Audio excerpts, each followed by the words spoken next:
Welcome to this explainer on Václav Havel's legendary 1978 essay, The Power of the Powerless. Today, we're going to uncover a truly wild perspective on how ordinary citizens have this hidden, almost bacteriological power to completely dismantle massive, seemingly invincible bureaucratic regimes. We are looking at a text that didn't just analyze history, it literally helped shape it.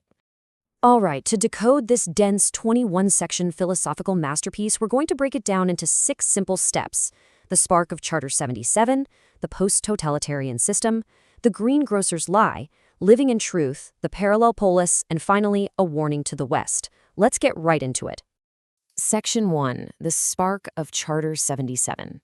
To really wrap our heads around Havel's philosophy, we have to look at the intense historical pressure cooker of Czechoslovakia that sparked it. This wasn't written in a comfy ivory tower. It was written in the shadow of tanks.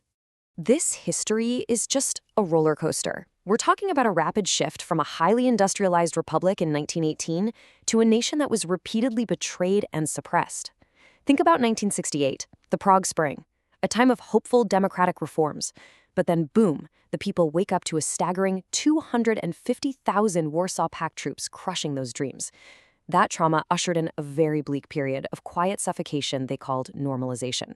Now, during this normalization era, the state didn't actually rely on massive, bloody show trials. No, they relied on creeping, everyday conformity. But then they made a massive miscalculation. They arrested a quirky underground rock band called the Plastic People of the Universe. These guys weren't political activists. They just wanted to play their music, to exist outside the state-approved culture. But cracking down on that simple human expression, that became the ultimate spark for resistance. This whole absurd situation pushed Havel and hundreds of others to form an initiative called Charter 77, and their strategy was absolutely brilliant. They didn't call for some violent revolution. Instead, they used the state's own legal obsession against itself. They literally just demanded that the government follow its own written human rights agreements, like the Helsinki Accords. By using strictly nonviolent, defensive legalism, they exposed the regime's laws as nothing but a hollow, theatrical performance. Moving to Section 2, the post-totalitarian system. With that historical context in mind, Havel takes a step back to define the unique political beast they were dealing with. He needed a brand new vocabulary for a new kind of oppression. He realizes Eastern Europe wasn't facing your typical classical dictatorship. When we hear dictatorship, we usually picture a small, unstable ruling clique relying on brutal local military force. But Havel coined the term post-totalitarian for this new reality. And post doesn't mean it's over, it means it evolved. It had become this vast, stable, completely institutionalized bureaucratic machine running absolutely every single aspect of daily life. So how does a machine like that maintain control without constant, raw violence? Through an all-encompassing ideology. Havel actually calls it a secularized religion. For people feeling totally alienated in the modern world, this ideology offers a hypnotic, ready-made illusion of meaning and safety. But here's the catch. The rent for this comfortable psychological home is incredibly steep. It requires you to totally surrender your reason, your conscience, and your personal responsibility. Section 3, the greengrocer's lie.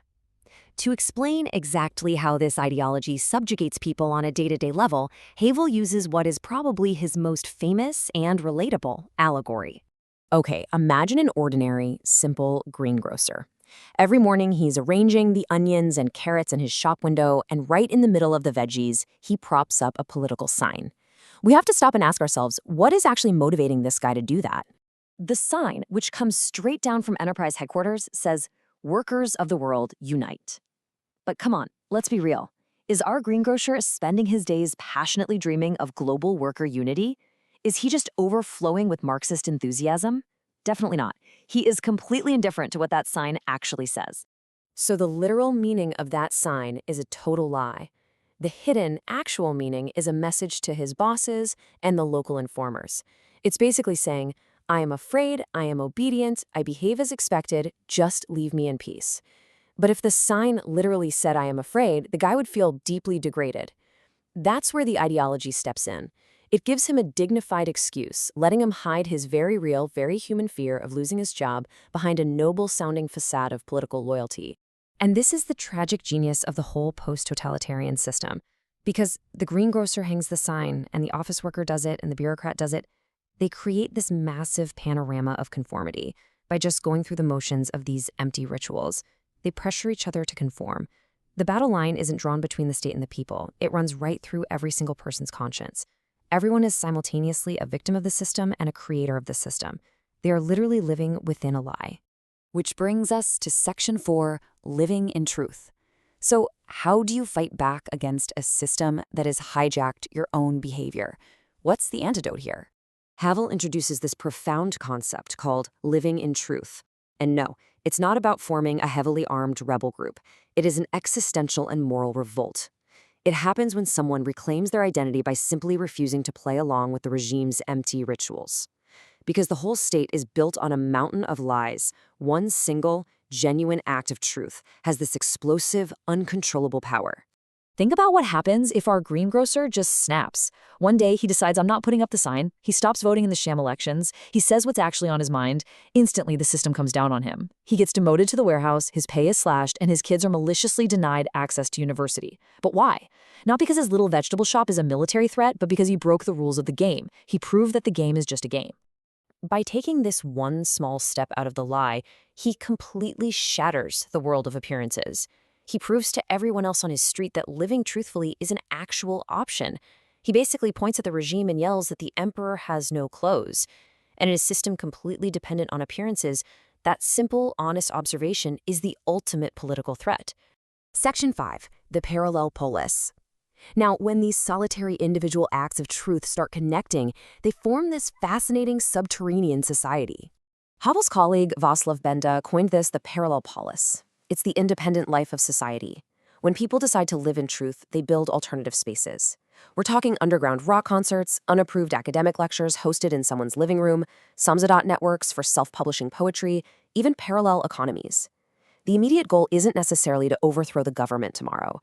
The goal is to carve out a space where free expression and human dignity can survive right now, right beneath the decaying shell of the outer state. Finally, Section 6, a warning to the West. Towards the end of the essay, Havel makes a really fascinating pivot. He takes all these localized observations of the Soviet bloc and aims them right at the rest of the modern world, particularly the West. And here is his most provocative argument. Havel neutrally looks at both Eastern post-totalitarianism and Western consumer capitalism and basically says they are two sides of the exact same industrial coin.